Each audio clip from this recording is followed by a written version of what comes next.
Gjykata administrative do të vendosë nëse rreth 30 kompani do duhet të paguajnë gjobë për mos respektimin e ligjit për parandalimin e praktikave të padrejta tregtare. Aq gjoba ka shqiptuar Komisioni për Mbrojtjen e Konkurrencës, por këto vendimi janë ankimuar në gjykatën kompetente. Sipas zëvendësministrit të Ekonomisë, Marian Listevski, gjithnjë më shumë kompani raportojnë se tregtarët po e shkelin ligjin, duke rritur në mënyrë jo reale çmimet përfundimtare në markete, gjë që e paguajnë qytetarët.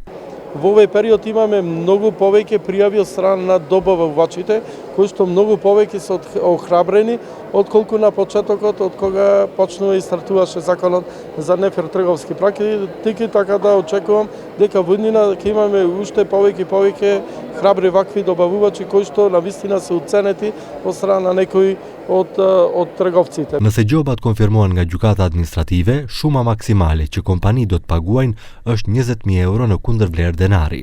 Për këtë arsye, nga viti i ardhshëm do të ketë ndryshime ligjore ku gjoba do të rritet 10 fish, pra në 200.000 euro.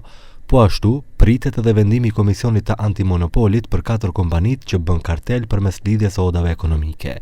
Kryetari i ri i LOS thotë se tashmë e kanë paguar gjobën më të vogël prej 2.000 eurove dhe po presin gjobën e madhe së bashku me 4 kompanit, duke theksuar se kjo veprimtari e paligjshme ishte arsyeja për shkarkimin e udhëheqjes së mëparshme. Тоа е дел од причината поради која што имаше расчистување во нашата комора, односно поради која што сум јас тука веќе скоро 2 месеца нов председател на Сојуз на Стопански комори. Zëvendësministri Listevski u bëri thirrje marketeve të punojnë sipas ligjit dhe të mos përpiqen të rrisin çmimet para festave të fundvitit.